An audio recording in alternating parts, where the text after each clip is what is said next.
Hola chicos, buenas tardes. Espero que todos se encuentren bien. Ya esta será nuestra penúltima clase. El jueves espero que todos se conecten y que por lo menos nos escuchemos o nos saludemos, como dice la gente, de viva voz. Entonces, para el jueves ya están convocados a que estén conectados y que si tienen dudas o preguntas, ahí seguramente les voy a decir los temas que vamos a ver en el examen final. ¿Sí? Como ustedes verán, pues me faltó un poco de tiempo para ver la jurisprudencia, para hablar de la jurisprudencia. Ya está mucho mejor explicada en la ley de amparo cómo se hace, cómo se le quita valor, cuando asciende a la calidad de jurisprudencia. Pues ya sabemos que la reiteración, ¿verdad? 5 asuntos resueltos en un sentido, con ninguno en contra, pero también está la jurisprudencia que se hace a partir de un solo asunto, del análisis de una contradicción de criterios. Lo que se resuelva ahí va a ser jurisprudencia siempre y cuando tenga una mayoría, una votación mayoritaria calificada, que serían 8 votos. No 6, esa sería la mayoría normal. Para la jurisprudencia se necesitan, y para muchos casos se necesita la votación de por lo menos 8 de los señores ministros. Bueno, ese tema me faltó, evidentemente pues no lo voy a poner en el examen final, pero ya les diré los que sí vamos a ver en el examen final. Hoy vamos a terminar con esto de los recursos, el último recurso que me queda. Vi, a lo mejor les parece que fue muy apresurado el recurso de reclamación, pero es muy breve el recurso de reclamación, que vimos que se promueve en contra de acuerdos de mero trámite, así dice la ley, de mero trámite, dictados por presidente, donde haya órgano colegiado, que sería los tribunales colegiados, las salas de la Suprema Corte y la Suprema Corte en pleno, se convierte en un órgano colegiado. Más de un integrante constituyen un órgano colegiado, y entonces las resoluciones se toman perdón, me confundí con la jurisprudencia. Aquí en los acuerdos de mero trámite que dicte ese presidente de ese tribunal colegiado o de esa sala o de ese pleno son recurribles a través del recurso de reclamación. Son 3 artículos los que hablan del recurso de reclamación, el 104, el 105 y el 106. Dicho recurso se puede interponer por cualquiera de las partes. Imagínense ustedes que presentan un amparo directo, se hace el trámite ante la autoridad responsable, se le remite al tribunal colegiado y el tribunal colegiado desecha esa demanda. Bueno, ese es un acuerdo de mero trámite. Y ese lo puede recurrir el quejoso, ¿verdad? Tiene 3 días para hacerlo y lo va a resolver el órgano colegiado, es decir, los 3 magistrados que integran ese tribunal colegiado son los que van a decidir qué se hace con ese asunto. ¿Sí? Dice aquí el artículo 106 que la reclamación fundada deja sin efecto el acuerdo recurrido. Sí, efectivamente, si ese es el sentido, pues deja sin efecto el acuerdo recurrido y el presidente tendrá que dictar un nuevo acuerdo tomando en consideración los puntos de vista expresados por los otros magistrados. Ese es todo el trámite en el recurso de reclamación. Evidentemente, pues no es para el amparo indirecto, es para el amparo directo y para los trámites que se den en la Suprema Corte respecto de ese amparo. ¿Sí? Bueno, nos queda el recurso de inconformidad, que tiene que ver con el cumplimiento de la sentencia. Dice la ley de amparo que ningún asunto se puede archivar. Si concedieron el amparo No se puede mandar al archivo sin que se hubiera cumplido esa sentencia. Dice el artículo 192 que habla de cumplimiento y ejecución, y título tercero, capítulo 1, dice el 192, las ejecutorias de amparo deben ser puntualmente cumplidas, ¿sí? Es decir, si me concedieron el amparo, acuérdense ustedes que hay otro precepto que dice que la finalidad de esa concesión de amparo es restituir al quejoso en el goce del derecho fundamental violentado, volviendo las cosas al estado que tenían antes de la violación. Entonces, de eso se va a tratar el cumplimiento, que le devuelvan a ese gobernado el goce de su derecho, ese que reclamó en el juicio de amparo, que le sea reintegrado, ¿sí? El artículo 196, en alguna partecita, es un poco extenso, el tercer párrafo nos dice: la ejecutoria se entiende cumplida cuando lo sea en su totalidad, sin excesos ni defectos. Entonces, el gobernado al que le concedieron el amparo tiene que cuidar que la autoridad le reintegre todo, absolutamente todo, lo que tenía antes de la emisión del acto reclamado, ¿sí? O de la ejecución, de la emisión y de la ejecución del acto reclamado. Lo tienen que restituir en el goce de ese derecho íntegramente, sin excesos, que no le den de más, pero tampoco que le den de menos, sin excesos ni defectos, tal como debiera ser, ¿sí? Entonces, una sentencia ejecutoria es aquella que ya causó estado. Causa estado cuando no se impugna y dejó pasar el plazo de 10 días que tiene para interponer el recurso de revisión. Nosotros ya sabemos que contra las sentencias el recurso que procede es el de revisión, ¿sí? Dejo pasar ese plazo de 10 días, me cercioro que todos estén notificados y entonces elaboro un acuerdo donde diga que esa sentencia ha causado ejecutoria por el transcurso de ese plazo sin que la hubieran combatido a través de un medio ordinario de defensa, es decir, de uno de los recursos establecidos en la propia ley de amparo. Esa sentencia ya quedó firme y entonces lo que sigue es que se requiere a las autoridades que informen sobre el cumplimiento que le estén dando a esa sentencia. Tienen que decirnos qué está haciendo para restituir a ese quejoso en el goce de su derecho fundamental violentado. ¿Sí? Hay todo un tratamiento para el cumplimiento de sentencias, todo un tratamiento.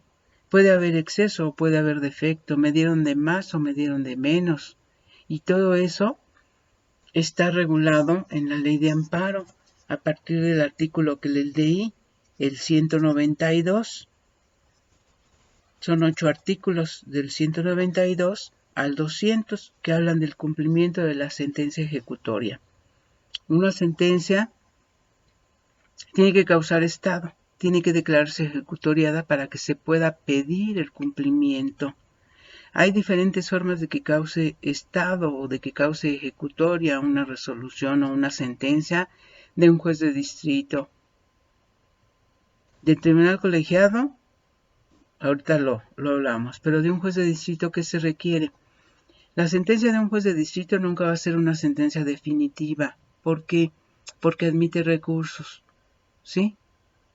Y una forma de que cause estado esa sentencia es que transcurre el plazo de 10 días sin que se hubiera interpuesto el recurso.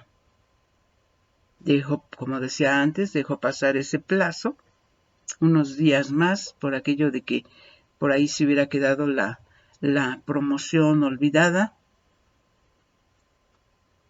Dejo pasar unos días más y entonces elaboro un acuerdo donde diga que esa sentencia causó estado, que se convierte en sentencia ejecutoria, sentencia firme, ¿sí? Una vez que hago eso, entonces requiero a la autoridad para que informe el cumplimiento. Esa es una forma en que causa ejecutoria. Otra forma, ¿cuál es? Que Contra esa sentencia de ese juez de distrito se interpuso el recurso de revisión y la decisión al recurso de revisión hace que esa sentencia se convierta en sentencia ejecutoria. Se va a sustituir esa sentencia del juez de distrito, a veces se va a sustituir por la sentencia que dicte en revisión, en grado de revisión, el tribunal colegiado, ¿sí? Pero a lo mejor la revoca, pero como en el amparo no hay reenvío, es decir, juez, actuaste mal, corrígela. No hay reenvío. A eso se le llama reenvío. Entonces, el tribunal colegiado asume la competencia del juez de distrito y resuelve sobre los conceptos de violación que no se hubieran analizado. Imagínense ustedes que el juez de distrito dice, yo ya dicté mi resolución y es de sobreseimiento.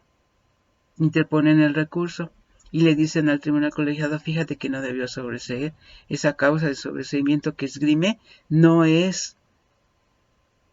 se cumple, no es la adecuada, no es la correcta.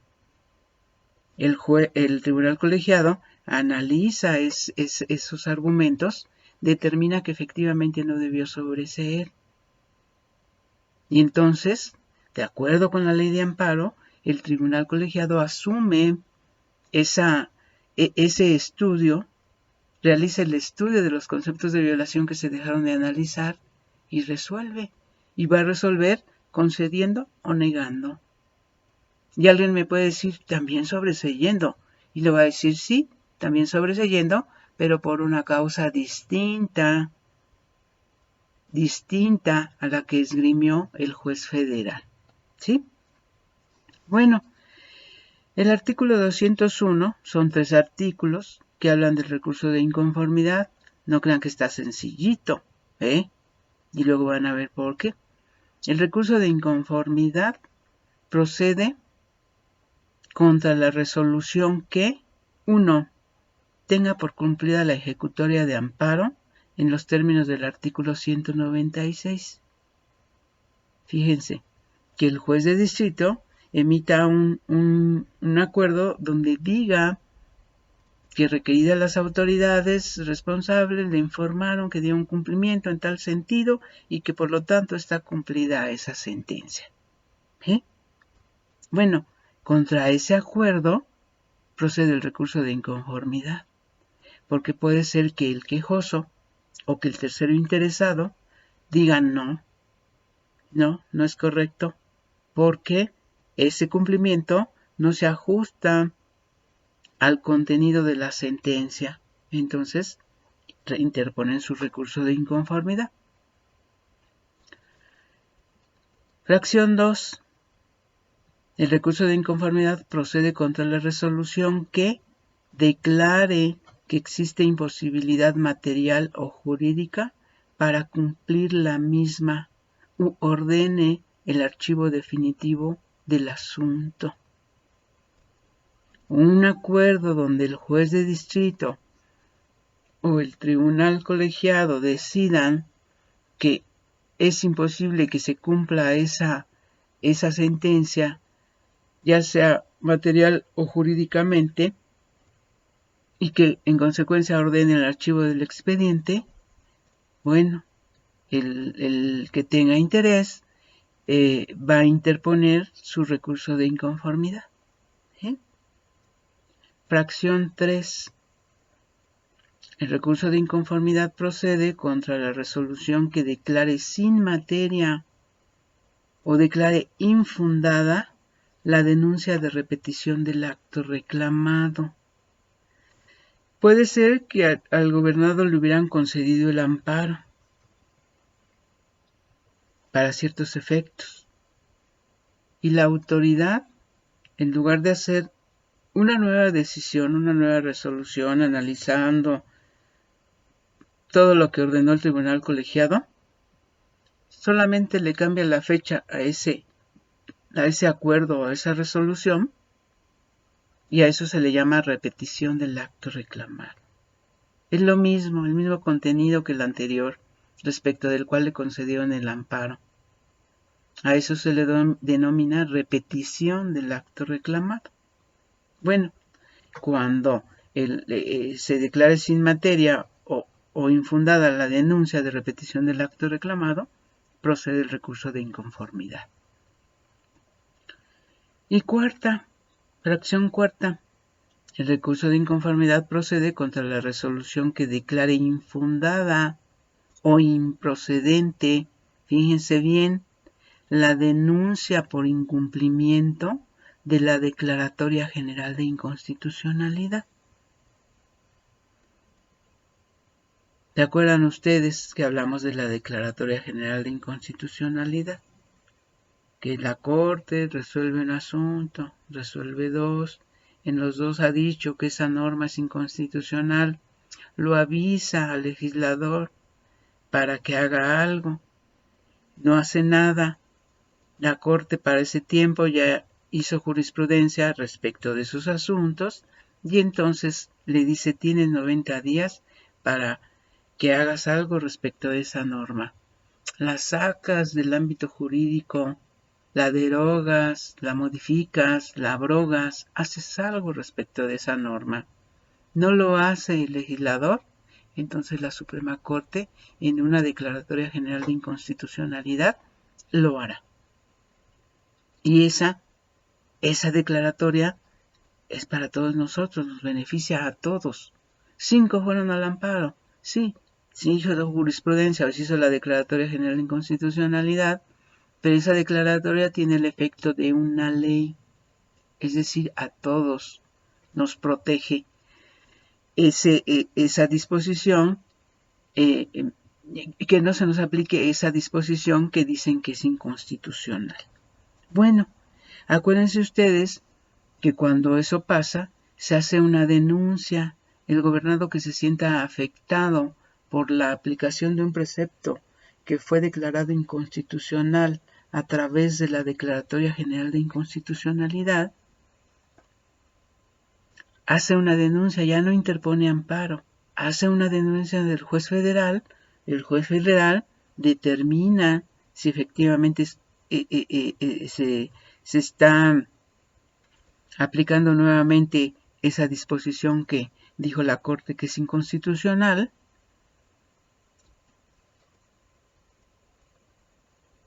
Si determina que efectivamente se está aplicando, pues resolverá lo que proceda. Pero si dice que es infundada o improcedente esa denuncia por incumplimiento de la Declaratoria General de Inconstitucionalidad, entonces procede el recurso de inconformidad.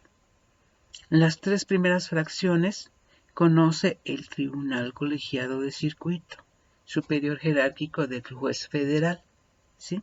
En las 3 primeras fracciones. En esta última conoce la Suprema Corte, porque la Suprema Corte fue la que determinó la Declaratoria General de Inconstitucionalidad. Ella la emitió, ella elaboró jurisprudencia y entonces ella tiene un conocimiento perfecto de este tipo de asuntos. Y la competencia es para ella. Ahorita lo vamos a ver que es discutible esto de la competencia. Artículo 202. El recurso de inconformidad podrá interponerse por el quejoso, por el tercero interesado, por el promovente de la denuncia, a que se refiere el artículo 210 de esta ley, mediante escrito presentado por conducto del órgano jurisdiccional que haya dictado la resolución impugnada. Es decir, si estoy combatiendo una resolución de un juez que digo que no está debidamente cumplida, presento el recurso ante ese juez. Él hace un trámite y luego remite al órgano superior competente, al Tribunal Colegiado o a la Suprema Corte, según sea el caso. Entonces dice, o el promovente de la denuncia a que se refiere el artículo 210 de esta ley, mediante escrito presentado por conducto del órgano judicial que haya dictado la resolución impugnada, dentro del plazo de 15 días, contados a partir del día siguiente al en que surta efectos la notificación. Hasta ahí está bien. Hace su acuerdo hoy, ese juez lo publica mañana, que es miércoles, no, sí miércoles, y el jueves empezará a transcurrir el plazo de los 15 días para interponer su recurso de inconformidad. Agrega a este precepto que la persona extraña a juicio que resulte afectada por el cumplimiento o ejecución de la sentencia de amparo también puede interponer el recurso de inconformidad en los mismos términos establecidos en el párrafo anterior. Bueno, entonces ya tenemos que puede ser el quejoso, el tercero interesado, el denunciante del incumplimiento de la Declaratoria General de Inconstitucionalidad y una persona extraña que se sienta afectada en el cumplimiento. Imagínense ustedes que le pongan en posesión de su terreno que tiene tal superficie y colinda con otro terreno y la autoridad se excede, se trastoca los linderos del otro terreno. Bueno, entonces una persona que no es parte en el juicio, esa va a ser una persona extraña, no es parte en el juicio, pero sí se está viendo afectada por la ejecución de esa resolución, ella interpondrá el recurso de inconformidad. Su plazo es igual de 15 días contados a partir de que tenga conocimiento de ese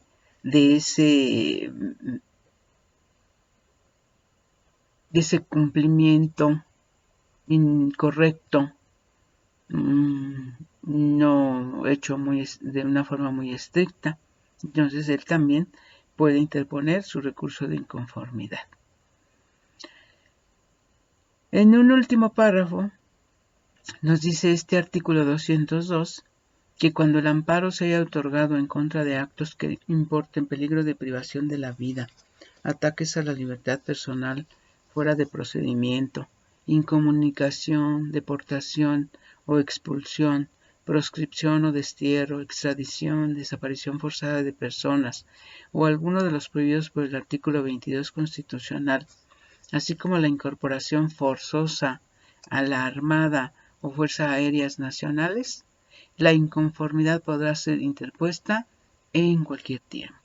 Sí, tienen un trato muy distinto este tipo de actos. Acuérdense que respecto de este tipo de actos se puede interponer el amparo indirecto en una demanda por comparecencia donde se den mínimos requisitos y lo puede hacer cualquier persona, cualquiera, a nombre de ese que está detenido, incomunicado, maltratado, que lo están queriendo extraditar, que lo están queriendo expulsar, que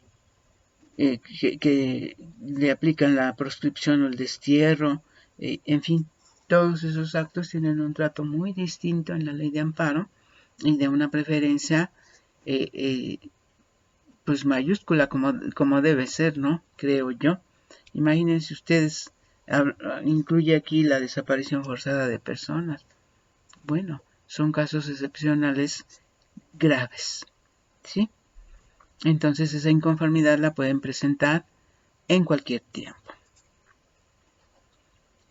Artículo 203 dice, el órgano jurisdiccional, sin decidir sobre la admisión del recurso de inconformidad, es decir, se la presento ante el juez de distrito porque él dictó una sentencia y un acuerdo que no me parece que sea el correcto, interpongo mi inconformidad, él solamente va a emplazar a las demás partes y va a remitir ese expediente al tribunal colegiado. Dice aquí, él no decide si se admite o no se admite, eso es lo que quiero decir. Él nada más hace un trámite por presentado el recurso, el escrito de fulano de tal, en el que se contiene el recurso de inconformidad interpuesto en contra de tal proveído. Con fundamento de tales preceptos, los que den competencia al tribunal colegiado o a la Suprema Corte, lo remite para allá. Dice el órgano jurisdiccional, sin decidir sobre la admisión del recurso de inconformidad, remitirá el original del escrito, así como los autos del juicio, a la Suprema Corte de Justicia de la Nación, la cual resolverá allegándose los elementos que estime convenientes. Yo me acuerdo que en algunas clases siempre les dije, el recurso de inconformidad solo lo conoce la Suprema Corte, es competencia exclusiva de la Suprema Corte. Pues fíjense que tengo que cambiar mi afirmación, porque hay diferentes acuerdos. Uno de ellos, muy importante, ojalá lo pudieran leer, no muy fácil, ¿verdad? En su lectura, pero que contiene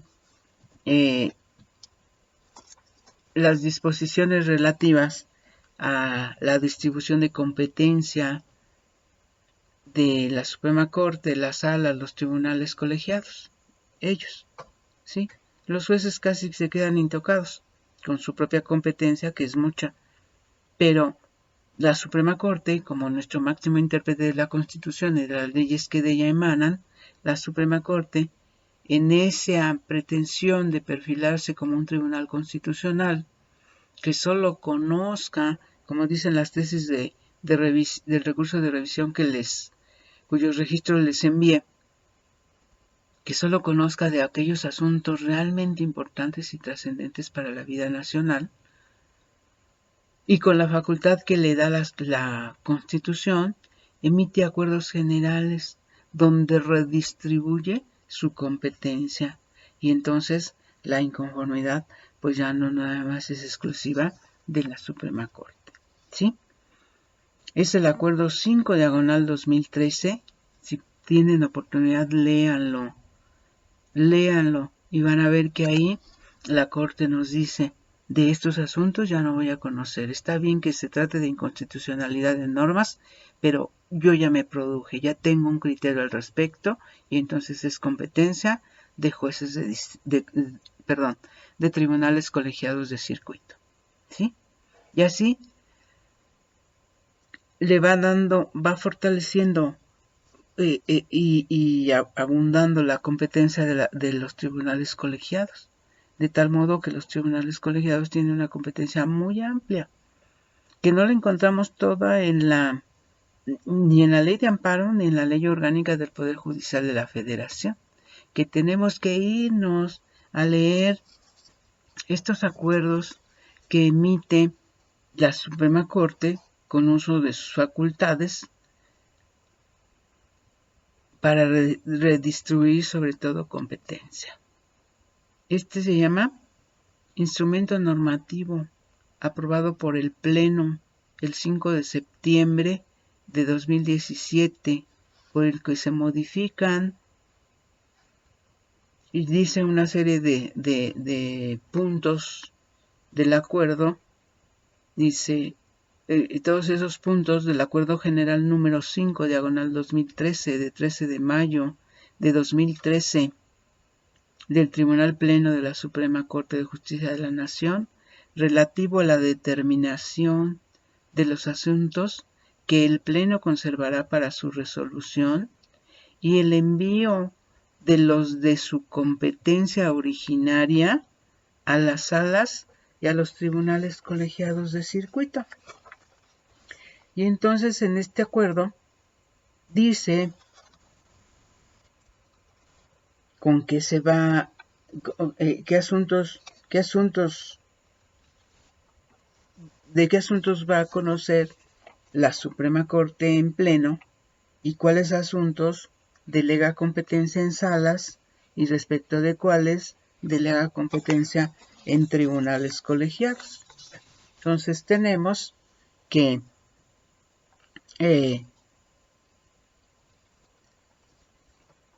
en la hoja 19 de ese acuerdo, en la fracción 16, dice que los recursos de inconformidad interpuestos en términos de lo previsto en la fracción 4 del artículo 201 de la Ley de Amparo, cuando así lo requiera la sala en la que esté radicado el asunto respectivo y el Pleno lo estime justificado. de eso va a conocer. Recurso de inconformidad en cuanto a la fracción 4. La fracción 4 es aquella que se refiere a los acuerdos que declaren infundada o improcedente la denuncia por incumplimiento de la Declaratoria General de Inconstitucionalidad. Es decir, solamente de esas 4 fracciones, solamente la Corte va a conocer de la fracción 4. Las 3 anteriores, la 1, la 2 y la 3, son competencias de tribunales colegiados. ¿Sí? Y entonces,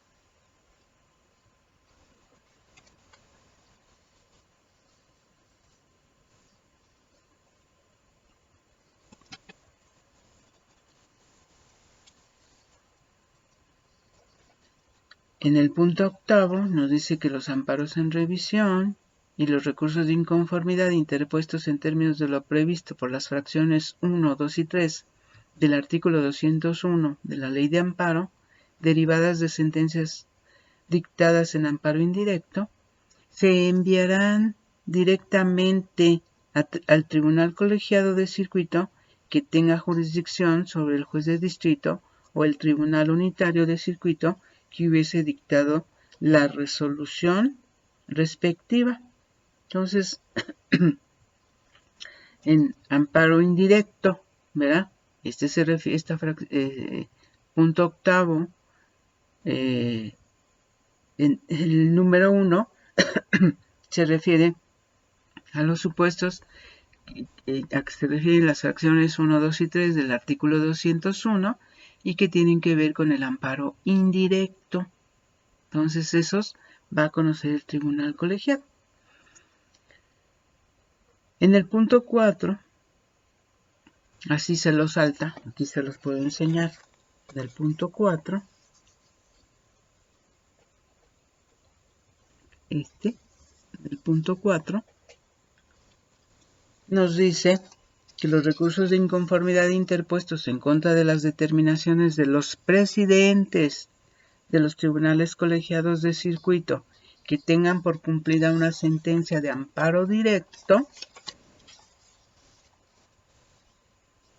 que declaren que existe imposibilidad material o jurídica para cumplir una sentencia de esa naturaleza u ordenen el archivo definitivo del asunto, así como las que declaren sin materia o infundada la denuncia de repetición del acto reclamado en amparo directo, serán del conocimiento de ese mismo órgano colegiado. Acuérdense ustedes que los presidentes de los órganos colegiados dictan acuerdos de trámite. Y un acuerdo de trámite es algo distinto a una sentencia. ¿Sí? Entonces, ese acuerdo de trámite donde decida el magistrado presidente que la sentencia se tiene por cumplida, o bien que es infundada, o bien que es imposible que se material y jurídicamente que se cumpla con esa sentencia dictada en ese amparo directo, la va a resolver el pleno, es decir, los 3 magistrados. En la sala serían los 5 ministros y en el pleno serían los 11 ministros, ¿sí? Todos en conjunto son los que van a resolver esos recursos de inconformidad. Entonces, ahí tenemos que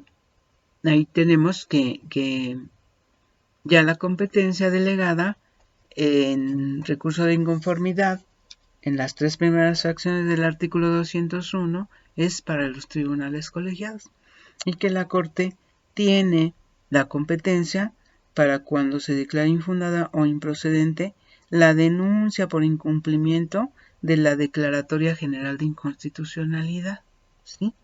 Esa que ella dictó, esa que ella resolvió, convirtiéndose, dicen los legisladores, que en ese momento la Corte o el Poder Judicial se convierte en legislador negativo, porque no es su competencia. Ella no legisla. Ella dice el derecho, pero no legisla. No puede hacer una norma, ¿sí? Salvo cuando el legislador es omiso en cumplir con una declaratoria general de inconstitucionalidad. Y entonces ahí le llaman legislador negativo porque no tiene esa facultad, pero lo hace a través de una declaratoria general de inconstitucionalidad, lo cual no viola la división de poderes, porque es a través de 5 asuntos, a través de emplazar al legislador y de decirle, oye, tu norma no es correcta, y el legislador no hace nada por componerla, por quitarla, por corregirla, por abrogarla, por derogarla, la parte que le sirva, por mejorar esa norma. Entonces la Corte, en cumplimiento de sus decisiones, emite la Declaratoria General de Inconstitucionalidad.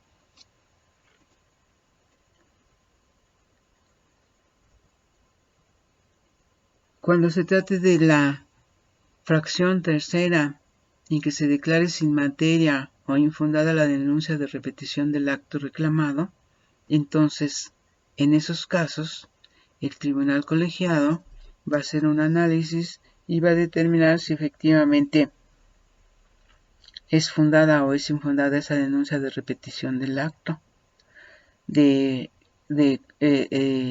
esa decisión, de acuerdo con la competencia que se le otorga en este, ¿cómo le dice? Instrumento normativo, elaborará un dictamen donde estime si está fundada esa denuncia de repetición, elabora un dictamen y envía el expediente a la Suprema Corte para que la Suprema Corte determine si efectivamente hubo esa repetición del acto reclamado y entonces pues sancione a quien tenga que sancionar, ¿sí? Entonces, como ven, en la ley se le da un trato como muy sencillito. ¿Cuál sería el trámite de este recurso? Bueno, que tienen que elaborar un escrito donde precise el expediente en el que se dictó esa resolución, qué juez de distrito la emitió y elabore sus agravios. Eso es lo más importante. ¿En qué le agravia esa determinación de si está cumplida o no la sentencia? O si hay materia o no para cumplirla, si hubo o no repetición del acto, si hubo o no incumplimiento de la Declaratoria General de Inconstitucionalidad. Elaborará sus agravios, si lo hace por escrito, pues una copia para cada una de las partes, con la salvedad de los recursos. ¿Se acuerdan ustedes que si es trabajador, si es ejidatario, si son derechos de menores, si son personas con escasos recursos o alejadas de la ciudad? Como dicen al final de cada recurso, salvo, acuérdense que hasta yo les decía, salvo que se trate de actos restrictivos de la libertad que afecten intereses a menores o incapaces, o de trabajadores, o de derechos agrarios, de núcleos de población, ejidal o comunal, o de ejidatarios o comuneros en lo individual, o quienes por sus condiciones de pobreza o marginación se encuentren en clara desventaja social para emprender un juicio, en las que el órgano jurisdiccional expedirá las copias correspondientes, ¿sí? Entonces, para este recurso, y quizá porque sea un recurso nuevo en esta ley de amparo, todavía le faltó el trámite que se debe dar, ¿verdad? Que un trámite lo hace por una parte el juez de distrito, con el traslado con ese escrito que contiene el recurso a las demás partes, y el siguiente trámite lo hará el tribunal colegiado o la Suprema Corte. ¿Y qué va a hacer? tener por recibido el recurso, decir si lo admite, entonces turnarlo a uno de los magistrados para que formule su proyecto de resolución, o bien a alguno de los ministros también para que formule su proyecto de resolución. No hay temporalidad, aunque se supondría que son cuestiones prioritarias que deben resolverse rápido, en forma rápida. Sin embargo, pues reconocemos todos, yo creo que todos reconocemos que la Suprema Corte tiene mucho trabajo, a pesar de que delega competencia en tribunales colegiados o en salas, tiene mucho trabajo, muchísimo trabajo. No tienen ustedes ideas de cuánto. Me gustaría hacer una lista de todo lo que tiene la Suprema Corte que resolver, y aparte del amparo en revisión, aparte de las controversias constitucionales y de las acciones de inconstitucionalidad. Están los incidentes de inejecución de sentencia, están los recursos de inconformidad, que no son pocos, está una serie de asuntos interminables que tiene que resolver la Suprema Corte, además de sus propios recursos de reclamación, ¿no? Que dicte un acuerdo de trámite el presidente de una sala, pues un recurso de reclamación es lo que procedería, ¿sí? Entonces, denle por favor una leída a su ley. Yo quisiera si pudieran hacer un comparativo, eso creo que me ayudaría mucho para saber si les quedó claro desde el amparo indirecto, un comparativo, por ejemplo, entre el amparo indirecto y el directo, y luego un esquemita del recurso de revisión para el amparo indirecto, para el directo, del recurso de queja para el amparo directo y para el indirecto. La reclamación solamente procede respecto de actos dictados de mero trámite dictados por presidente de órgano colegiado. No tiene mayor problema. Y este de inconformidad, que sí tiene mayor problema. ¿Por qué? Porque la competencia queda exclusiva, de acuerdo con la ley de amparo, se los vuelvo a leer. El órgano jurisdiccional, sin decidir sobre la admisión del recurso de inconformidad, remitirá el original del escrito, así como los autos del juicio, a la Suprema Corte de Justicia de la Nación. Aquí dice, la cual resolverá allegándose los elementos que estime convenientes. O sea, que la competencia era única y exclusiva de la Suprema Corte. Pero la Suprema Corte, en su búsqueda por dedicarse a asuntos importantes y trascendentes, elabora acuerdos donde delega competencia, ¿sí? Y la delega básicamente en tribunales colegiados y en algunos casos en salas, ¿sí? Entonces tenemos que leer los acuerdos. Si yo interpongo, digo, mi recurso de inconformidad se va a ir a la Suprema Corte. Y me van a decir, no, fíjate que no. Este lo debe resolver un tribunal colegiado. Y yo, no, ¿por qué? Si la ley dice que la Suprema Corte. Y van a decir, es que fíjate que hay un acuerdo número 13, diagonal 2003, número 5, diagonal 2013, que fue modificado por el instrumento normativo, y entonces ya la competencia delegada es de tribunal colegiado. Y yo me quedé con las ganas de que la Corte resolviera mi asunto, ¿sí? Entonces, hay algunas tesis que se refieren a esta competencia delegada, y básicamente nos dicen algunas tesis que el recurso de inconformidad va a conocer el tribunal colegiado cuando se declare improcedente la denuncia de incumplimiento de Declaratoria General de Inconstitucionalidad, cuando se declara infundada la inconformidad, por estimarse que está cumplida debidamente la sentencia, cuando se declare que existe imposibilidad material o jurídica para cumplir la sentencia, también de colegiado, y cuando se ordene el archivo definitivo del expediente. Todo esto va a ser competencia del tribunal colegiado, ¿sí? Y entonces la Suprema Corte va a conocer en exclusiva de ese incumplimiento de la Declaratoria General de Inconstitucionalidad, que es la fracción 4 del 202, y también va a conocer a través de un incidente distinto, pero que tiene que ver con el cumplimiento de sentencia, el incidente de incumplimiento de sentencia. En ocasiones le decimos el indebido cumplimiento, o el excesivo cumplimiento, o el defectuoso cumplimiento de la sentencia ejecutoria, ¿sí? Entonces, si tienen tiempo y leen el cumplimiento de sentencia, que es un capítulo distinto, a partir del 192 al 199, déjenme ver si es cierto,